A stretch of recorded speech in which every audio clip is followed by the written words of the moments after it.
I use these few moments of introduction usually just to say whatever pops up in my head that might be of interest. This one's actually Mozart related. Usually I don't do it, but because my handwriting is such that you need to usually take it to a pharmacist to read it.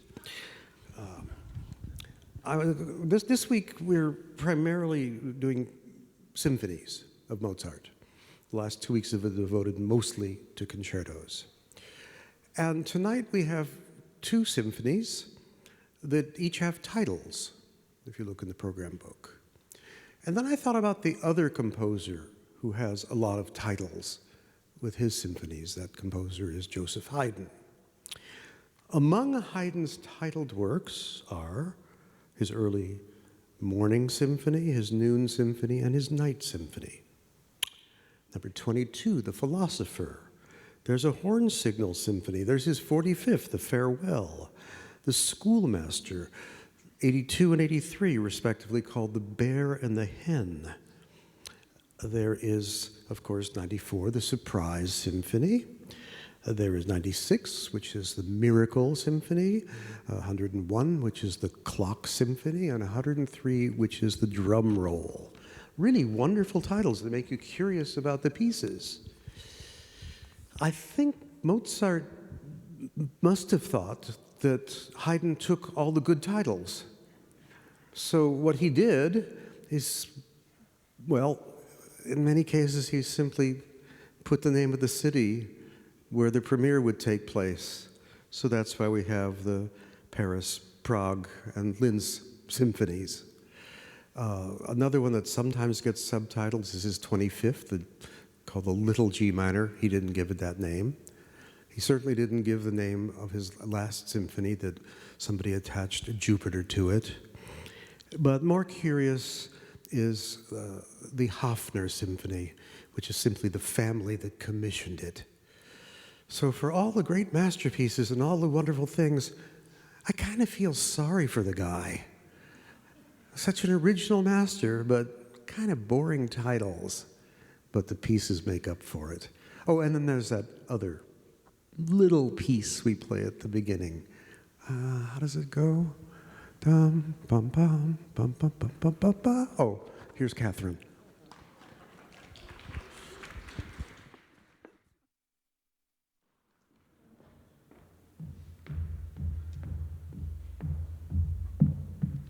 Good evening, everyone.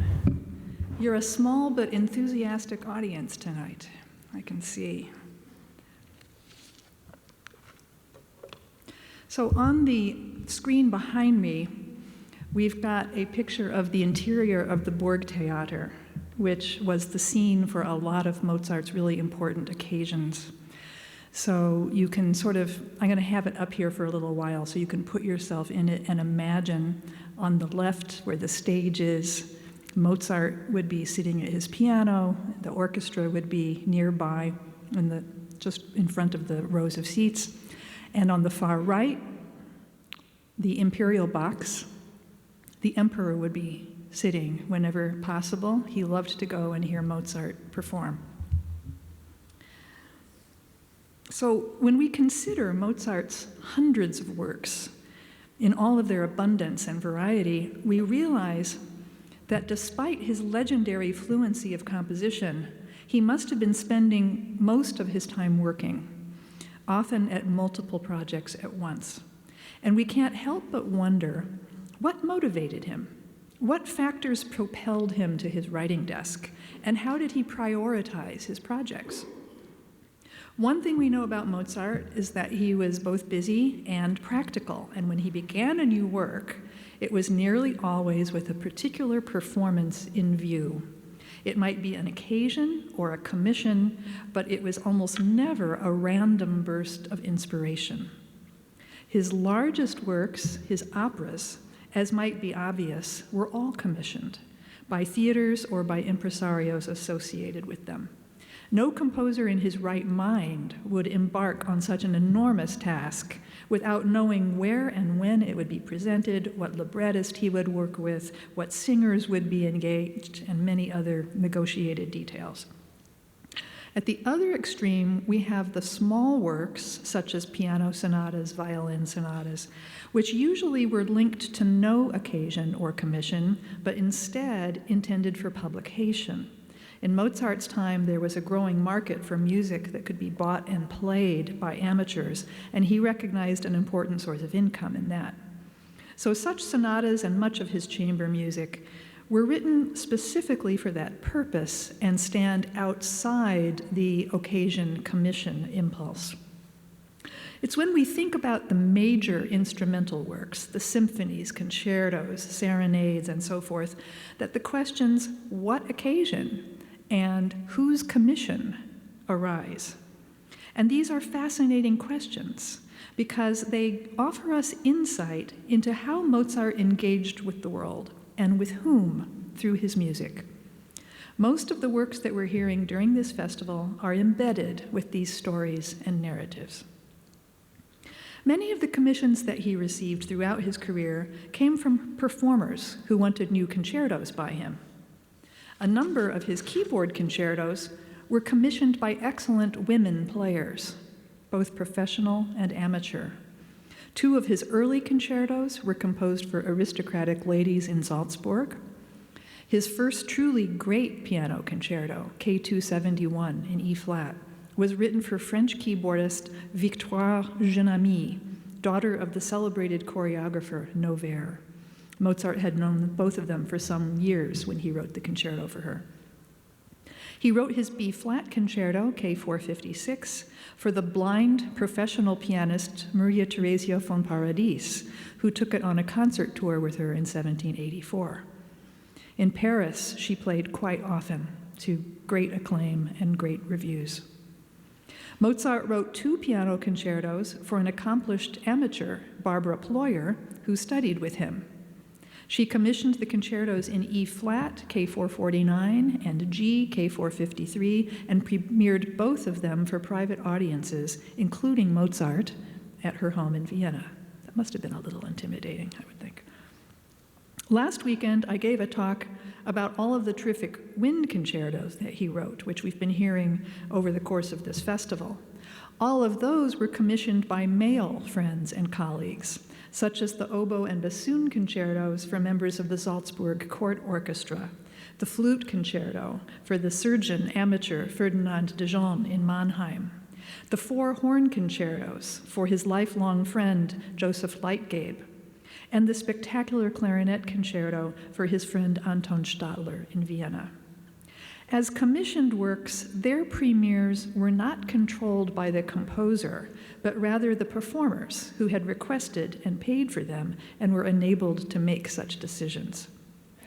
The bulk of Mozart's concertos, especially the great series of piano concertos produced after he arrived in Vienna, were not due to commissions, but reflect his own occasions, the many private and public concerts that he gave as he established himself as a virtuoso in the imperial capital. Whether he played in a salon, a casino, or the big theater that you see behind me, the concerto was his most popular vehicle. Such occasions not only brought him income and built his audiences, they also developed his network of musician friends on whom he relied in every concerto and the dialogue that made this a most vibrant and convivial genre.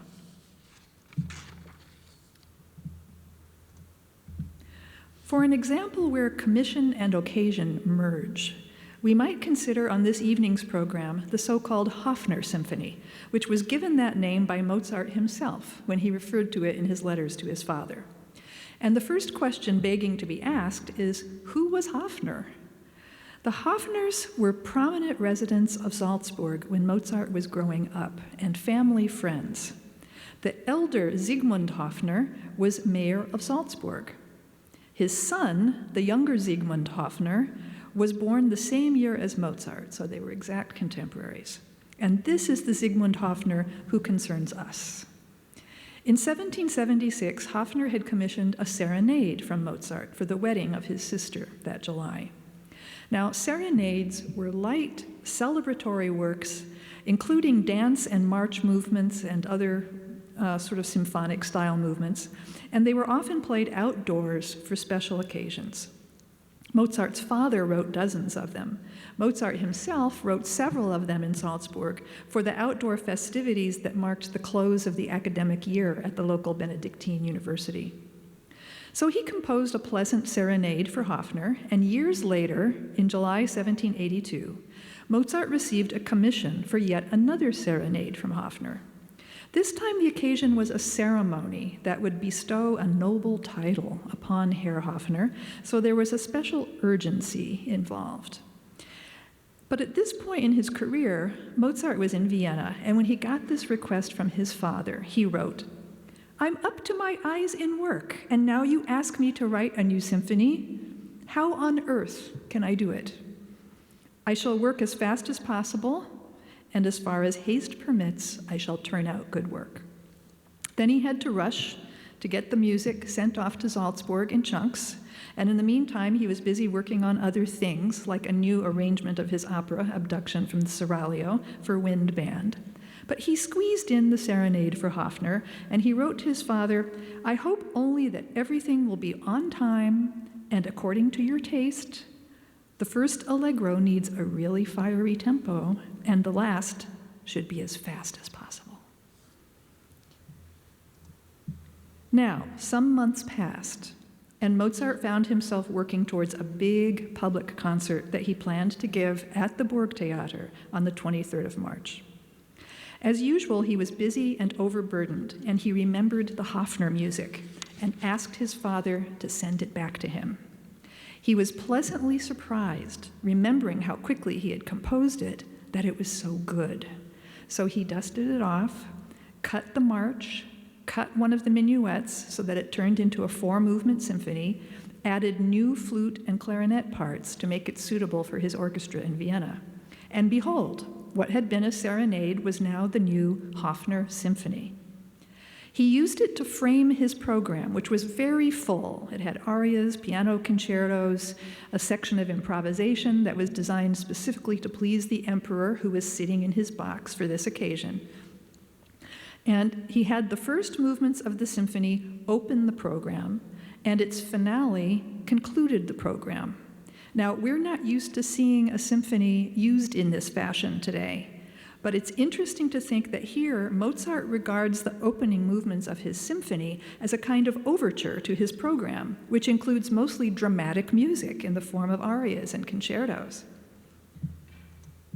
And in the second half of the program, at the heart of the program, we find Mozart, who has already played the solo part in 2 of his concertos, and he takes the spotlight alone with his piano on the stage, and he improvises, and he plays newly composed variations. Then he concludes with yet another big vocal number, and at last, the finale of his symphony. So here we have a great example of a major work that originated as a commission and was transformed by Mozart and repurposed for a new occasion. We have an excellent idea of who besides the emperor would have been present at a concert like this. And I've put up here one of the actual concert tickets that Mozart had printed off at some time in 1783 for the next couple seasons of concerts. There are only 4 of these tickets that survive today. They're precious relics. One of Mozart's letters to his father preserves a list of 175 subscribers who had purchased tickets to his concert series in the spring of 1784. And the list is full of nearly all of the members of the local aristocracy and the diplomatic corps and people associated with the court. So it's a very illustrious list of persons. Mozart's so-called Linz Symphony was also written in a tearing hurry, this time to seize an opportunity that presented itself during one of his journeys. In the summer of 1783, he and his wife Constanza had visited Salzburg, and on their way back to Vienna, they stopped in the town of Linz to pay a call on an old friend. This was an elderly gentleman, Count Johann Joseph von Thun-Hohenstein. I'm sorry that I don't have a picture of him. And he invited the Mozarts to come and stay with him while they were in Linz, in his palace in the town. He was the father-in-law of Mozart's friend and patroness in Vienna, the Countess Wilhelmina von Thun. Mozart wrote to his father that, "On Tuesday, the 4th of November, I will give a musical evening here in the theater. And because I do not have a single symphony with me, I'm writing a new one at breakneck speed, which has to be ready by then." Let's pause to consider for a moment a guy who might even have thought he could be traveling with symphonies, just pull them out of his suitcase and be ready at a moment's notice. So we know that this work was not a commission, but designed for an occasion, a particular performance of Mozart's own that he seized the opportunity to put on. It was premiered that evening in the theater in Linz, but what else might have been on the program, we have no idea. We also know that Mozart had the work performed again in another big Burgtheater concert, and his father had it performed in Salzburg. And the next time Mozart saw old Count Thun was in Prague, where he also had a palace. He moved back and forth between Linz and Prague. And again, he invited Mozart and Constanze to stay with him. And it's important to know that Count Thun was a great music lover who always traveled with his own ensemble of musicians. And they played for Mozart when he came to visit. It's thought very likely that the Count still had the parts of the Linz Symphony in his library, and that this was one of the works, along with the Prague Symphony, that were played on Mozart's big public concert there in Prague. So here we have a chain of events involving a single symphony and showing how Mozart tended to make use of works and keep them available to employ as needed. Now, one of the most valuable and treasured sources of information that we have about Mozart's works is a small catalog that he kept for himself, beginning in February 1784, just as his career was beginning to get really busy and he felt a need to be more systematic and professional. It's very helpful to us in sorting out at least some of his commissions and occasions. On the left side of each opening in the book, he enters the date and a brief description of the new work, a trio, an aria, concerto, or whatever. Sometimes he lists the instrumentation, and often he'll mention who he wrote it for, especially if it involved one or more singers. On the right side, he enters the main theme of the new piece. So those are the little musical incipits that you see on the right. On the 10th of August, 1787, Mozart made the following entry in his Catalogue. Eine kleine Nacht Musick, a little night music, consisting of an allegro, minuet and trio, romance, minuet and trio, and finale. At the end of the entry, Mozart writes, 2 violins, viola, and basses. This night music seems to have been conceived for a small chamber orchestra, perhaps 1 or 2 instruments per part, or even for a string quartet with added bass. At this time, Mozart was really busy. He was working on the second act of Don Giovanni, getting it ready for its premiere in Prague. But why did he take the time out from his opera to compose this? What occasion or commission did he have in mind? One little clue, perhaps, is his title for the work, Nacht Musick. In German, this meant a serenade, like the ones that he wrote for Haffner.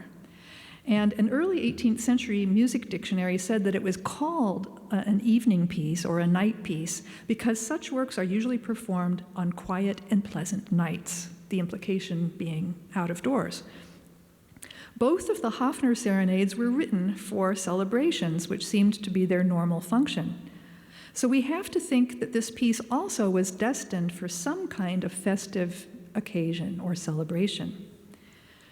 We know from Mozart's description that he wrote 5 movements for it, but one of the minuets and trios has been lost for a very long time. So what would have been a 5-movement work now has the 4 movements more typical of a symphony.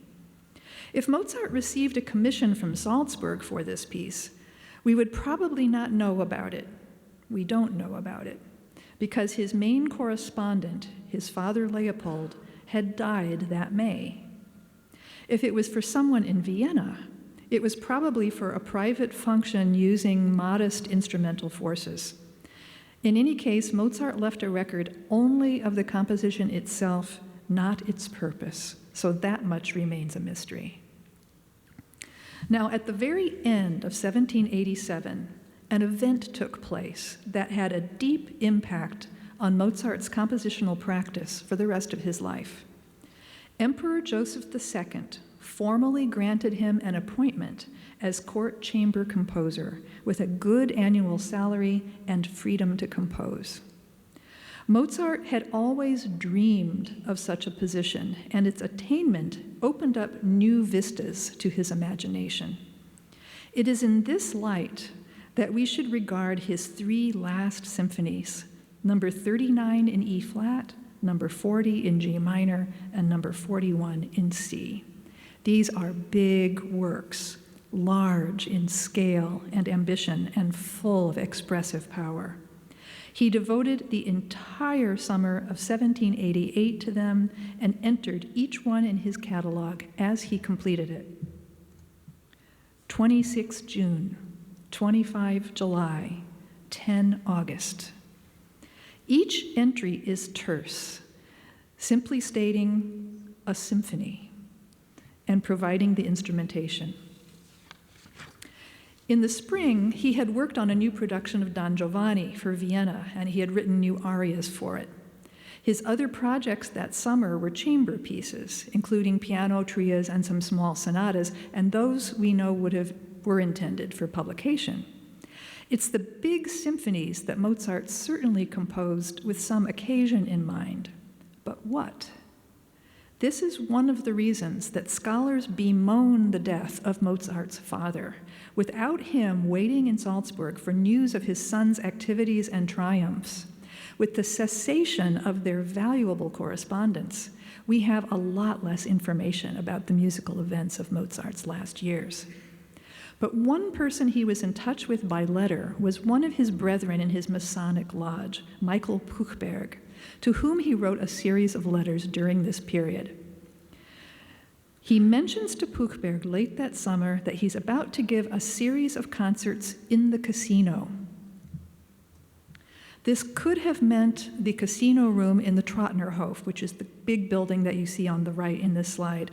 Mozart had held other concerts there. Or perhaps a new casino that had recently opened in the same neighborhood. Unfortunately, no evidence has ever emerged that this concert series actually took place. But Mozart did take part in a series of concerts organized by his patron, Gottfried van Swieten, where he directed his own new arrangements of Handel's oratorios, including Messiah, and where a big orchestra would have been present. What perfect occasions for grand symphonies by the new imperial court composer. We also know that Mozart's symphonies appeared on concert programs in other cities that Mozart visited during the next 2 years. And another important piece of evidence is the fact that Mozart actually revised the G minor symphony, adding new clarinet parts. That is a clear sign that he had a specific performance in mind for it. And indeed, you'll see, this is the advertisement, the playbill, for a big concert by Vienna's Society of Musicians, which took place again in the Burgtheater with Salieri conducting, and the clarinetist brothers Johann and Anton Stadler participating. The first item on the program was a grand symphony composed by Herr Mozart. This had to have been either Symphony number 39 or the newly revised Symphony number 40, which are the two late symphonies that had clarinet parts. For one of Mozart's last big occasions, a public concert at the National Theater in Frankfurt in 1790, an eyewitness report actually survives. Mozart made a special journey to Frankfurt because at this time there were so many festivities surrounding the coronation of the new emperor, Leopold II. He knew it presented an excellent opportunity for concert income. A copy of the advertising poster with its program has survived, and the eyewitness, Count Ludwig von Bentheim-Steinfurt, also lists the pieces that were performed, so we know that it was a very similar concert to the one that I described earlier, opening with a new grand symphony by Mozart. As you could see, the top line of the program is the new grand symphony. Then there were several arias by noted sopranos, interspersed with 2 Mozart concertos featuring the composer at the piano, as well as some solo opera improvisation. Bentheim-Steinfurt notes that the concert began at 11 o'clock in the morning, and he makes this wonderful note about the program. He said, "Mozart played a concerto composed by him, which was of an extraordinary prettiness and charm. He had a forte piano by Stein of Augsburg, which must be supreme of its kind. Monsieur Mozart is a small man of rather pleasant appearance. He had a coat of brown marine satin, nicely embroidered." Of Mozart's improvisation, the Count remarked that it was very charming. He shone infinitely, exhibiting all the power of his talent. The only problem arrived at the end of the concert, about which the Count states, "The last symphony was not given, for it was almost 2 o'clock, and everybody was sighing for dinner. The music lasted 3 hours. If, as was customary, the concert began with the opening movements of a symphony, with the finale reserved for the end, then it seems a terrible pity that the audience never got to hear the conclusion of one of Mozart's last great symphonies. But this also demonstrates that even when confronted with Mozart himself, in person, and with music of the most exalted and sublime kind, an audience is, after all, only human. It will get hungry. It will sigh for its dinner. Knowing musicians, dinner is probably what Mozart was thinking about too. And at that, I think I will stop and we should all go get a snack.